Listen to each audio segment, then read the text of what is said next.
Everybody, कैसे हैं आप लोग। आई होप आप सभी लोग अच्छे होंगे, सेफ होंगे और अच्छे से पढ़ाई भी कर रहे होंगे।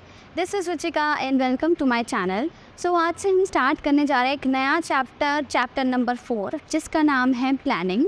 और इससे पहले ऑलरेडी हम 3 चैप्टर्स अच्छे से कर चुके हैं। सबसे पहले हमने पढ़ा कि भाई मैनेजमेंट क्या होता है। आपका चैप्टर है फर्स्ट मैनेजमेंट, ठीक है।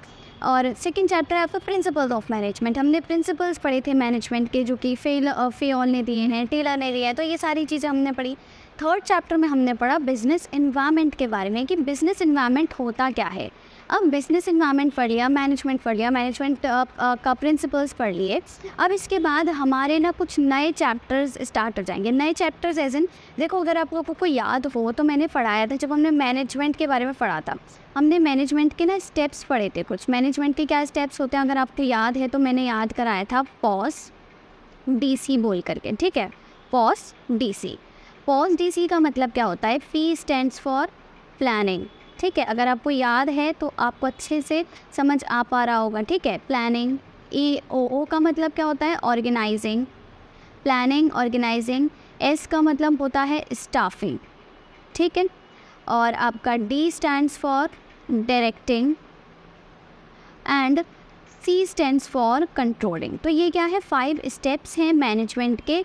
और हमने मैनेजमेंट पढ़ लिया, उसके प्रिंसिपल्स पढ़ लिए, बिजनेस एनवायरनमेंट पढ़ लिया। अब हमको ना ये जो 5 स्टेप्स हैं ना, इनको डिटेल में पढ़ना है। हमने एक भी बार इनको डिटेल में कैसे भी पढ़ा ही नहीं है, बस हमने स्टेप्स के नाम पढ़े थे, ठीक है। प्लानिंग, ऑर्गेनाइजिंग, आपका स्टाफिंग, डायरेक्टिंग, कंट्रोलिंग। अब हम इनको एक एक बड़ा बड़ा चैप्टर समझ करके पढ़ेंगे, मतलब इनके बारे में सारी डिटेल पढ़ेंगे, समझ पा रहे हो। तो इसीलिए हमारा 4th चैप्टर है प्लानिंग, जिसमें हमको क्या क्या पढ़ना है। सबसे पहले हम पढ़ेंगे कि भाई मीनिंग क्या होता है प्लानिंग का, फिर उसके फीचर्स क्या हैं, उसका नेचर, कैरेक्टरिस्टिक्स, उसका इंपॉर्टेंस क्या है, उसकी लिमिटेशंस क्या हैं। प्लानिंग की लिमिटेशंस भी होती है, उसके ड्रॉबैक्स भी हैं, ठीक है। ये सारी चीज़ें पढ़ेंगे। फिर हमारा प्लानिंग प्रोसेस से स्टार्ट होता है। प्लानिंग प्रोसेस क्या होता है, प्लान किसे हम एक्चुअली बोलते हैं। वैसे अगर देखा जाए तो भाई हम कुछ भी अगर सोच रहे हैं तो वो प्लान है, पर हम बिजनेस स्टडीज़ पढ़ रहे हैं तो हम उस पर्सपेक्टिव से पढ़ेंगे ये सारी चीज़ें। प्लान हो गया, फिर टाइप्स ऑफ प्लान, फिर उसके बाद कुछ मेन डिफरेंसेस है, यानी कि किस किस के बीच में आपका पॉलिसीज़ और ऑब्जेक्टिव्स के बीच में डिफरेंसेस, पॉलिसीज़ और प्रोसीजर्स के बीच में डिफरेंसेस, प्रोसीजर्स और मेथड्स के बीच में, पॉलिसीज़ रूल्स के बीच में, रूल्स और मेथड्स, स्ट्रेटजी एंड पॉलिसी। तो देखो ये सारे ही जो डिफरेंसेस हैं, ऑलमोस्ट नाम सारे सिमिलर लग रहे हैं ना, पर एक्चुअली ये सारे डिफरेंट हैं, अलग अलग हैं, इसीलिए तो हम इनमें डिफरेंसेस पढ़ेंगे। तो ये सारी ही चीज़ें हम इस चैप्टर में पढ़ने वाले हैं, जिसमें कि आज का जो वीडियो है ऑब्वियसली इंट्रोडक्टरी वीडियो है, फर्स्ट वीडियो है इस चैप्टर का। तो हम एक तो मीनिंग पढ़ेंगे, प्लानिंग का क्या होता है, और इसके फीचर्स पढ़ेंगे। सिर्फ ये 2 टॉपिक हम आज के वीडियो में कवर करेंगे, okay. So let's start now. सबसे पहले आता है भाई मीनिंग क्या होता है प्लानिंग का। देखो प्लानिंग से आप समझते क्या हो। अभी आप 12th स्टैंडर्ड में हो, ठीक है।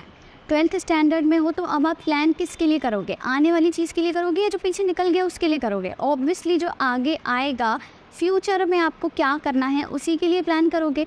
जैसे कि मान लो आप अब प्लानिंग के लिए सबसे बड़ी बात होनी चाहिए हमारे पास कुछ ऑब्जेक्टिव्स। हमारा कोई ऑब्जेक्टिव होता है, कोई एम होता है, कोई लक्ष्य होता है, उसी के लिए तो प्लान करते हैं। अब आपका लक्ष्य है, मान लो आपका ऑब्जेक्टिव है, आपको क्या करना है, 12th में बहुत अच्छे मार्क्स लेकर के आना है बोर्ड के एग्जाम्स में, ये आपका ऑब्जेक्टिव है, ये एम है। आप जो भी प्लान करोगे उसी के लिए करोगे, यानी कि प्लानिंग के लिए हमारे पास एक ऑब्जेक्टिव होना ज़रूरी है, तभी तो हम प्लान करेंगे। और मान लो हमें कुछ करना ही नहीं है ज़िंदगी में, एकदम हमारे पास मान लो 10 करोड़ की लॉटरी लग गई, कुछ भी नहीं करना है हमको, ठीक है, खाली बैठना है, ना काम करना है, ना किसी से कुछ पढ़ाई लिखाई करनी है, तो हम कुछ प्लान ही नहीं करेंगे क्योंकि हमारा कोई ऑब्जेक्टिव ही नहीं बचा, ठीक है। हम तो माला माल हो गए, एकदम 10 करोड़ की लॉटरी लग गई। तो अगर कुछ ऑब्जेक्टिव है then only you plan something, ठीक है। तो प्लानिंग सिंपली क्या होता है, planning can be defined as thinking in advance. हम एडवांस में सोच रहे हैं, क्या सोच रहे हैं भाई, what is to be done, कि क्या किया जाए, when it is to be done, कब किया जाए, how it is to be done, कैसे किया जाए, and by whom it should be done, और किसके द्वारा किया जाए। यानी कि 4 चीज़ें आपको याद रखनी हैं। क्या क्या 4 पॉइंट्स हैं, what is to be done, ठीक है, फिर when it is to be done, कब किया जाए, कैसे किया जाए, यानी कि how it is to be done, और कौन करेगा, who will do it, by whom it is to be done. तो ये 4 चीज़ें आपको याद रखनी हैं। इन चारों को ही सोच करके आप कुछ प्लान करते हो। सबसे पहले आप सोचोगे कि हमें करना क्या है, what is to be done, हमको करना है, हमको 12वीं में अच्छे मार्क्स लाने हैं। When it is to be done, हमको 12वीं में अच्छे मार्क्स लाने के लिए क्या करना है, व्हाट मतलब क्या चीज़ करनी है, तो आप क्या करोगे, पढ़ाई करना स्टार्ट करोगे, आप स्ट्रैटेजीज़ बनाओगे, ठीक है। When it is to be done, कब करें पढ़ाई, कब करें, आप उसका एक टाइम टेबल बनाओगे, कितने टाइम तक क्या पढ़ाई करनी है वो सारी चीज़ें बनाओगे। फिर how it is to be done, कैसे करना है वो आपको पता है। And who will do it, of course आप करोगे, आपकी जगह कोई और एग्जाम तो दे के नहीं आएगा। तो कुल मिलाकर के 4 चीज़ें याद रखनी, इन चारों को सोच करके हम एडवांस में प्लान करते हैं, प्री प्लान्ड होता है ये सब कुछ, और इसी को हम प्लानिंग कहते हैं, ठीक है। और इसके लिए क्या ज़रूरी है, ऑब्जेक्टिव होना ज़रूरी है। अब इसके बाद एक और पॉइंट आता है कि जो प्लानिंग होती है ना, वो एक किसके भी ब्रिज की तरह काम करती है, ब्रिज की तरह काम करती है। किस किस के बीच का ब्रिज, देखो ये हो आप अभी प्रेजेंट में, ठीक है, ये हो आप अभी प्रेजेंट में। आप चाहते हो कि आप ना 12th के बाद करो ग्रेजुएशन, ग्रेजुएशन के बाद आप IAS वगैरह, ये UPSC वगैरह का एग्ज़ाम क्लियर करके अच्छी एक नौकरी ले लो, ठीक है। एक सिविल सर्विसेज में आपको जाना है, मान लो आप चाहते हो बनना, IAS बनना चाहते हो, तो ये आप प्रेजेंट में हो और ये आप फ्यूचर में हो, राइट।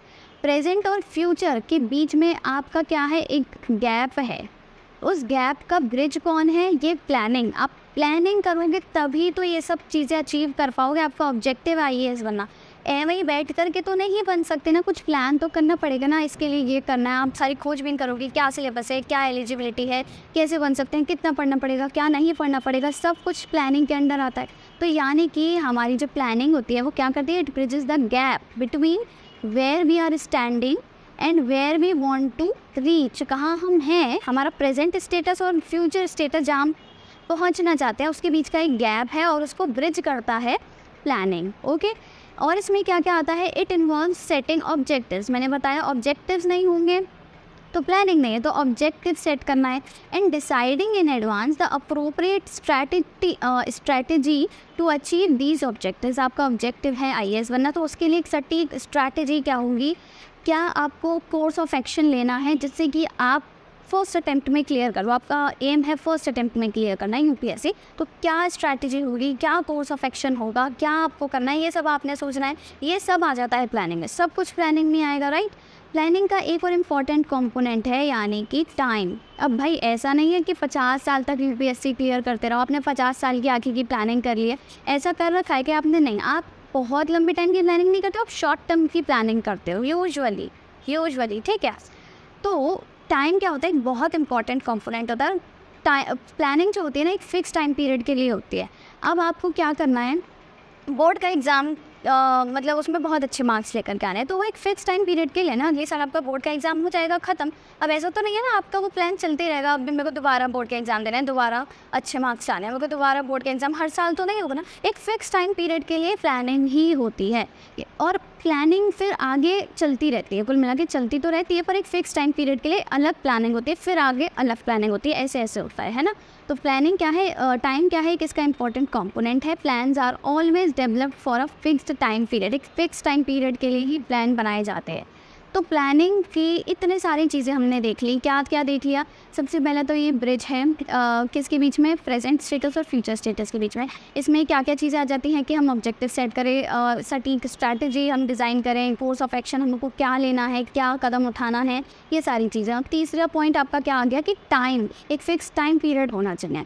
और ये सारी चीज़ों को मिला करके ना एक नई डेफिनेशन हमारे पास आ जाती है, जो कि क्या है, प्लानिंग मीन्स, प्लानिंग का मतलब क्या है, setting objectives for a given time period, ठीक है। ऑब्जेक्टिव सेट करना for a given time period, formulating various courses of action, अलग अलग कोर्सेज ऑफ एक्शन, अलग अलग स्ट्रैटेजीज टू अचीव देम, उनको अचीव करने के लिए। And then selecting the best possible alternative from different courses of action. हमारे पास बहुत सारे तरीके हैं, बोर्ड का एग्जाम क्लियर करने के आपके पास बहुत सारे तरीके हैं। आप रट्टा मारना शुरू कर दो, आप चीज़ों को समझना शुरू कर दो, कॉन्सेप्ट को आप खर्रे बना के ले जाओ, और आपको जुगाड़ करके, मतलब बहुत सारे तरीके पर आपको अच्छा कोर्स ऑफ एक्शन, अच्छी स्ट्रैटेजी चूज़ करनी है बहुत सारी स्ट्रैटेजीज़ में से, और ऑब्जेक्टिव सेट करने हैं, फिक्स टाइम पीरियड के लिए करना है। तो ये सारी चीज़ें प्लानिंग में आती हैं और इन्हीं से प्लानिंग बनता है।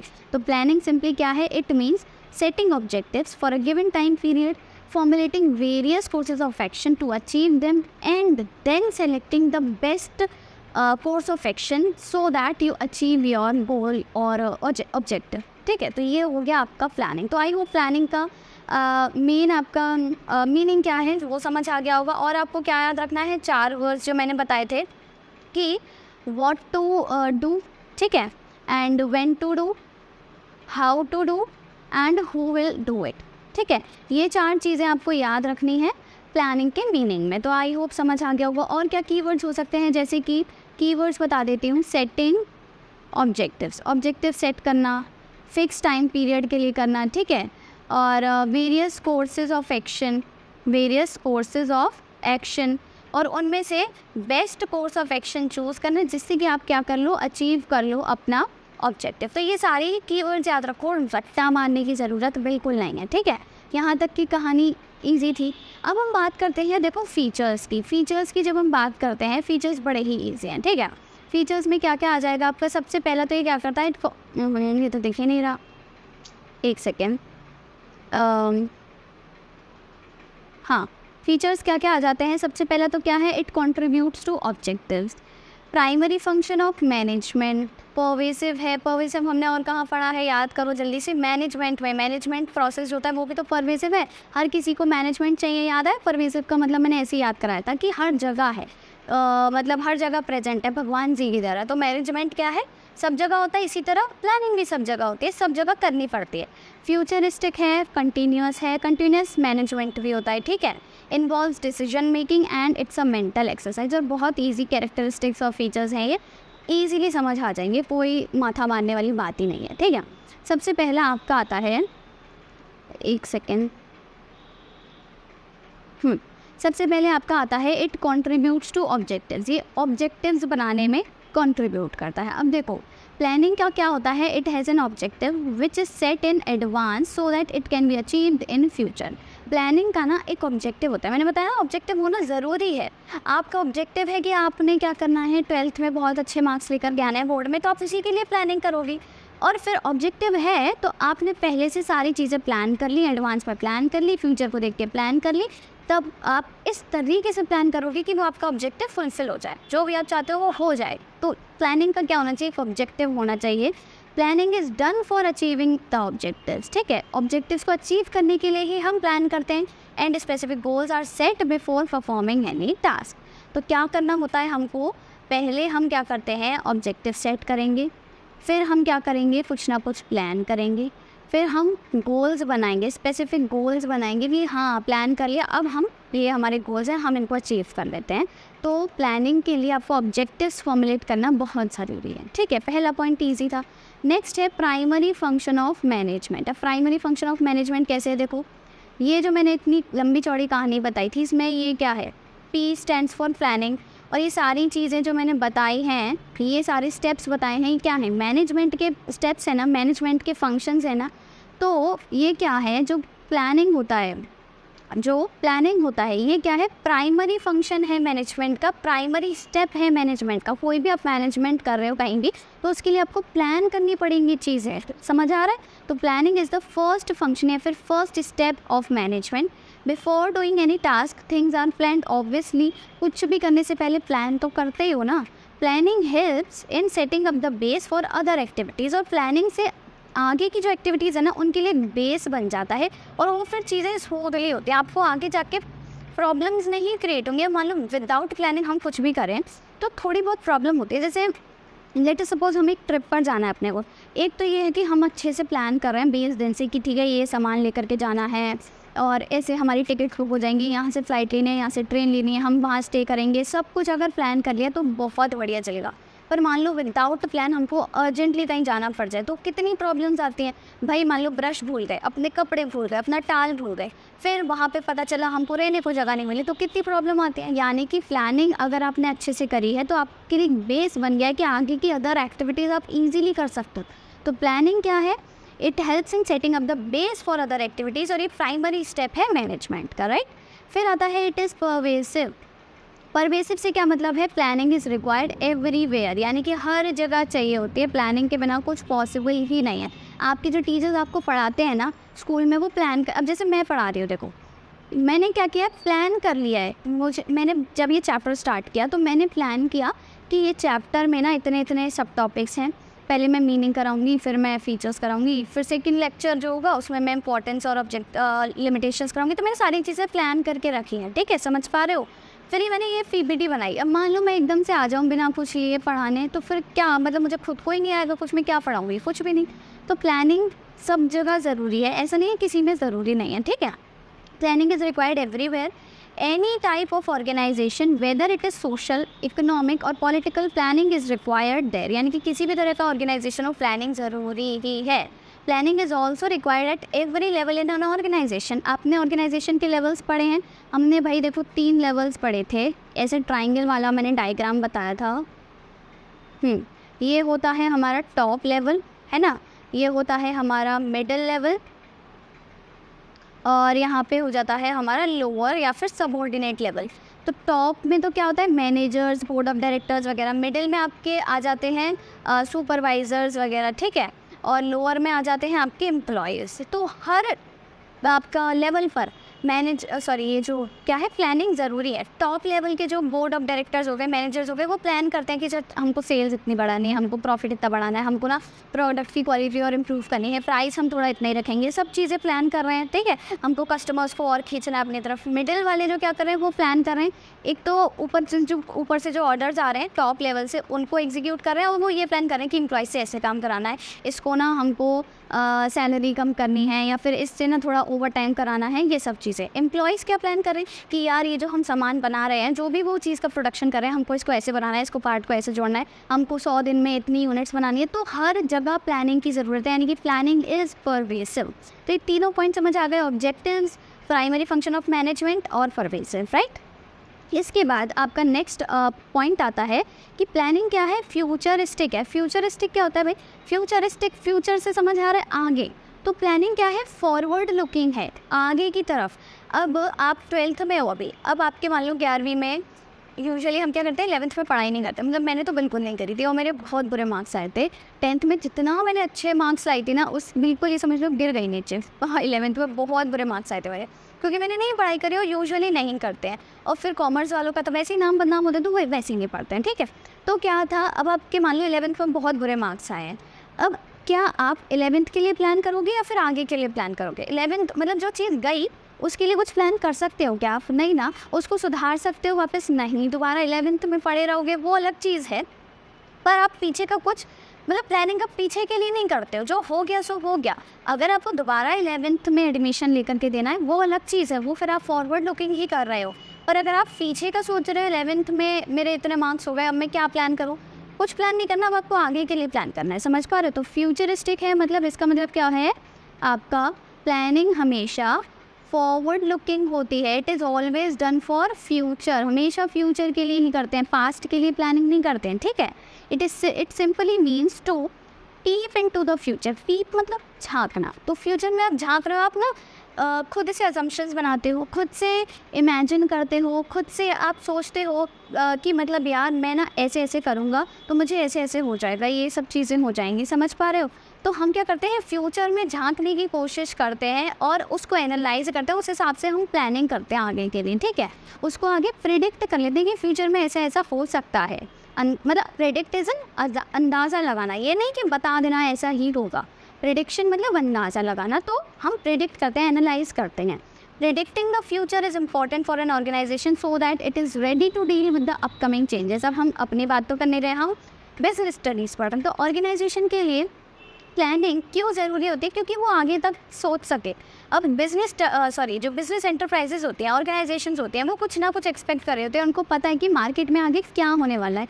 बहुत सारे एनालिस्ट्स होते हैं जो कि फ्यूचर प्रिडिक्ट करते हैं। जैसे मान लो वो कहें कि हमारा जो प्रोडक्ट है उसका ना दाम गिरने वाला है, तो वो कुछ ना कुछ प्लान करेगी। अब ऐसा अंदाज़ा लगता है ना, एक्सपेक्टेशंस होती हैं हमारी, कुछ ना कुछ हम एक्सपेक्ट कर रहे होते हैं। तो सिंपली बिजनेस ऑर्गेनाइजेशन को प्लान करके रखना चाहिए, सब कुछ आगे फ्यूचर का एनालाइज करना चाहिए टाइम टू टाइम, जिससे कि वो अभी चेंजेस कर सके और आगे जाके उनको प्रॉब्लम ना हो, ठीक है। Plans are made for forecasting, right. Next आपका आता है प्लानिंग इज़ कंटिन्यूस। अब देखो प्लानिंग ना कंटिन्यूस रहती है, हालांकि हमने बताया एक फिक्स टाइम पीरियड के लिए रहती है, पर ऐसा नहीं है ना उसके बाद प्लानिंग करना ही बंद कर दो ज़िंदगी में। आपका ऑब्जेक्टिव है, उद्देश्य है 12th में अच्छे मार्क्स लाना, तो उसके बाद ऐसा तो नहीं है ना आप प्लानिंग ही नहीं करोगे कभी ज़िंदगी में, ऑब्वियसली करोगे। आप आगे की प्लानिंग करोगे, ग्रेजुएशन में क्या करना है। हो सकता है आपके पास ऑप्शन है, आप BBA करो, आप सोचो फिर अच्छे IIM से आप कैट वगैरह का एग्जाम क्लियर करके MBA करोगे, है ना। एक ऑप्शन ये है। आप सोच रहे हो कि नहीं यार मैं प्राइवेट कॉलेज में फॉर्म भर दूँ, 3 साल ना ग्रेजुएशन के टाइम पे सिविल सर्विसेज की तैयारी करूँ, तो मैं फर्स्ट अटेम्प्ट में UPSC करूँ। तो कुल मिला करके आगे की प्लानिंग तो करोगे, 12th के बाद स्टॉप तो नहीं हो जाओगे। तो प्लानिंग क्या है, it's a continuous process and has no ending. कभी एंडिंग नहीं होती भाई। बूढ़े हो जाते हैं, हम रिटायर हो गए, आपके पापा वगैरह या कोई भी आपके दादाजी वगैरह, तो आज प्लानिंग करना बंद तो नहीं कर दिया, वो और प्लान करते रहते हैं कि भाई इनके लिए घर बनवा दें, इनके लिए FD करवा दें, कुछ ना कुछ करते ही रहते हैं, ठीक है। तो इसकी कोई एंडिंग नहीं होती है। A plan is framed, it is implemented by the managers and then performance is measured with the standard performance and keeping the mind the results a new plan is made। तो कुल मिलाकर के क्या होता है, हम जब मैनेजर्स जो होते हैं, हमने ऑर्गेनाइजेशन में जो मैनेजर्स होते हैं वो क्या करते हैं, एक प्लान बनाया, उस प्लान के हिसाब से स्ट्रेटजी फॉर्म करते हैं कि अच्छा ये करेंगे, पॉलिसीज़ बनाएंगे, हमको ये करना है। मान लो प्लान है उनका सेल्स बढ़ाना, है ना। अब उन्होंने सोचा उसके लिए वो स्ट्रैटेजी बनाएंगे कि कैसे सेल्स बढ़ाएं, ठीक है। सेल्स नहीं, उनका प्लान है, मान लो उनका ऑब्जेक्टिव है कि हमको और कस्टमर्स अट्रैक्ट करने हैं, अपनी तरफ सेल्स बढ़ानी है। तो अब वो स्ट्रैटेजी बनाएंगे, वो सोचेंगे कि हम ना प्रोडक्ट की क्वालिटी इंप्रूव कर दें, हम क्या करें, प्रोडक्ट में अलग अलग वैरायटी है, या फिर हम प्राइस थोड़ा सा डिक्रीज़ करते हैं, उनके पास बहुत सारी चीज़ें हैं, तो वो इस हिसाब से स्ट्रैटेजी बनाएंगे। फिर जब वो इस चीज़ को एग्जीक्यूट करेंगे, फिर वो एनालाइज़ करेंगे कि हमने जो प्लान बनाया था वो सक्सेसफुल हुआ भी कि नहीं। हो गया तो अच्छी बात है, वो और आगे प्लानिंग करेंगे, और नहीं हुआ प्लान सक्सेसफुल तो वो दूसरा प्लान बना के दूसरी स्ट्रैटेजीज़ बनाएंगे। तो कुल मिला के प्लानिंग ख़त्म नहीं होती है। Planning is never ending, okay, it is a continuous process, right. Next आपके पास आता है, it involves decision making. Decision making भाई ऑब्वियसली जब हम प्लानिंग कर रहे हैं तो यानी कि कुछ ना कुछ डिसाइड कर रहे हैं, डिसीजन ले रहे हैं। तो प्लानिंग हमको क्या डिसीजन दिलवाता है, किस चीज़ में, मतलब देखो हमारे पास क्या है, कोई हमारा ये ऑब्जेक्टिव है, उसको अचीव करने के ना हमारे पास 50 तरीके हैं, ठीक है। ये इतने सारे तरीके हैं हमारे पास, इतने सारे कोर्सेज ऑफ एक्शन है जो हम कर सकते हैं कि इस हिसाब से ये हो जाएगा, इस हिसाब से भी ये हो जाएगा। और हमको क्या करना है, इनमें से बेस्ट वाला, मान लो ये वाला क्या है, बेस्ट है, तो हमको यही तो चूज़ करना है। इसे ही डिसीजन मेकिंग कहते हैं, डिसाइड करना, कोई डिसीजन लेना। तो प्लानिंग क्या करता है, it helps in choosing the right course of action and thus it is rightly called as a decision making process. इसीलिए हम इसे डिसीजन मेकिंग प्रोसेस कहते हैं। It involves decisions regarding the strategies which are to be framed in response to the action taken by the competitors। तो कुल मिलाकर के आपको एक ऐसी डिसीजन लेनी है, बेस्ट डिसीजन, जिससे कि क्या हो, आप ना फिर ऐसे स्ट्रैटेजीज़ बनाओगे जिससे कि आपका फ़ायदा हो। कुल मिला के आप कम टाइम में, कम कॉस्ट में, मतलब इकोनॉमिक यूज़ करके रिसोर्सेज का अपने ऑब्जेक्टिव अचीव कर लो। तो ये एक डिसीजन मेकिंग प्रोसेस है। आपके पास बहुत सारे ऑप्शंस हैं, आपको उनमें से बेस्ट चूज़ करना है, राइट। लास्ट है आपके पास मेंटल एक्सरसाइज। भाई ये मेंटल एक्सरसाइज क्या है, मेडिटेशन करना है हमको ना। हम मेंटल एक्सरसाइज का मतलब क्या है, ये एक इंटेलेक्चुअल प्रोसेस है। हम प्लानिंग के बारे में कहाँ से सोच रहे हैं, दिमाग से तो सोच रहे हैं, अपनी टांगों से, अपने हाथों से, अपने दिल से तो नहीं सोच रहे हैं, हम दिमाग से सोच रहे हैं। इसीलिए क्या है, ये एक मेंटल एक्सरसाइज है।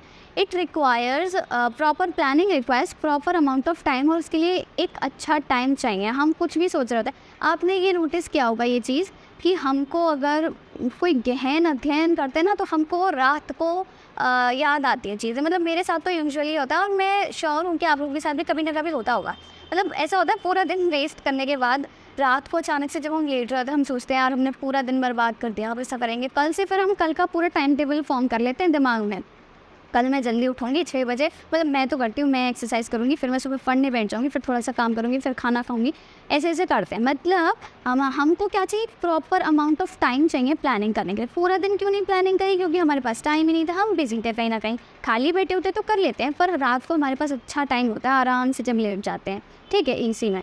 तो उसके लिए प्रॉपर टाइम चाहिए प्लानिंग के लिए। It is a process where imagination, ठीक है, वेयर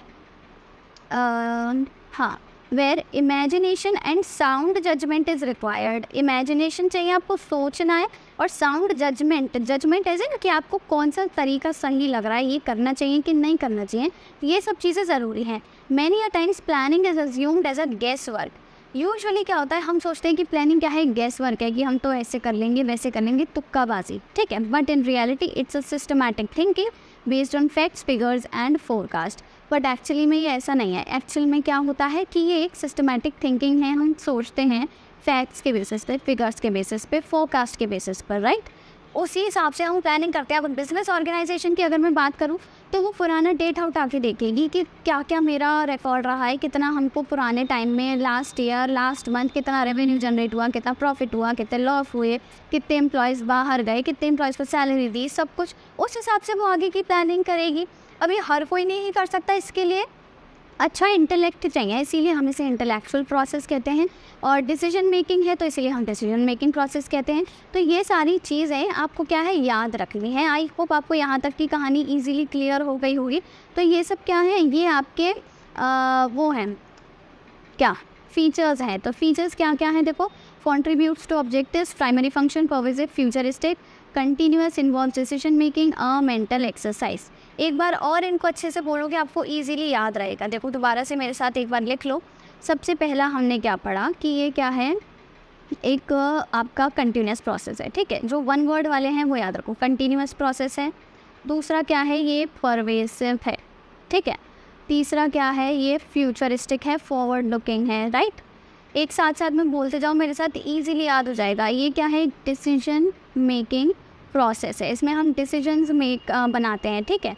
और फिफ्थ आपका क्या था, लास्ट वाला इंटेलेक्चुअल प्रोसेस है, या नहीं सॉरी मेंटल प्रोसेस है। मेंटल प्रोसेस लिख लो, इंटेलेक्चुअल प्रोसेस लिख लो, कुछ भी लिख लो, 5 हो गए। फिर आपका सिक्स्थ आपका क्या था कि प्राइमरी फंक्शन है, प्राइमरी फंक्शन ऑफ मैनेजमेंट, ठीक है। और लास्ट आपका क्या था, हाँ यानी कि क्या करती है, ऑब्जेक्टिव्स को बनाने में कंट्रीब्यूट करती है, ऑब्जेक्टिव्स फॉर्मुलेट करने में हेल्प करती है। तो ये सारे ही क्या हैं आपके फंक्शंस हो गए, राइट। ये सारे ही आपके क्या है फंक्शन से फीचर्स, कैरेक्टरिस्टिक्स, नेचर, तीनों में से कुछ भी है तो यही सारी चीज़ें लिखनी है। And I am really sure आपको अच्छे से समझ आ गया होगा क्योंकि मैंने बहुत अच्छे से एक्सप्लेन किया है। बहुत ईजी से टॉपिक थे, ईजी से फीचर्स थे। इसके बाद नेक्स्ट वीडियो में हम पढ़ेंगे इंपॉर्टेंस और आपका लिमिटेशंस क्या है।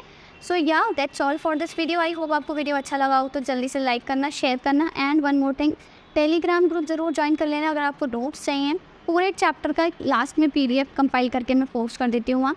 और अगर आपको सैम्पल पेपर्स चाहिए, इसी वीडियो के कमेंट में, पिन्ड कमेंट में आपको मिल जाएगा उसका लिंक। आप वहाँ से सैम्पल पेपर परचेज़ कर सकते हो, क्वेश्चंस प्रैक्टिस कर सकते हो। वहाँ पे टॉपर्स के आंसर्स भी सैम्पल पेपर्स में, उस वाल के सैम्पल पेपर्स हैं वो। तो ये सारी ही चीज़ें आप कर लेना। कोई क्वेश्चन नहीं समझ आ रहा है, कन्फ्यूजन है, कोई कॉन्सेप्ट नहीं क्लियर हो रहा, तो वो फिर मुझसे आप पूछ सकते हो कमेंट करके या इंस्टाग्राम पे पर्सनली। तो ये सारी ही चीज़ें आप कर सकते हो, right. So thanks for watching this video. I hope आपने चैनल सब्सक्राइब कर लिया है, और नहीं किया है तो do subscribe it right now. And thanks for watching, have a nice day.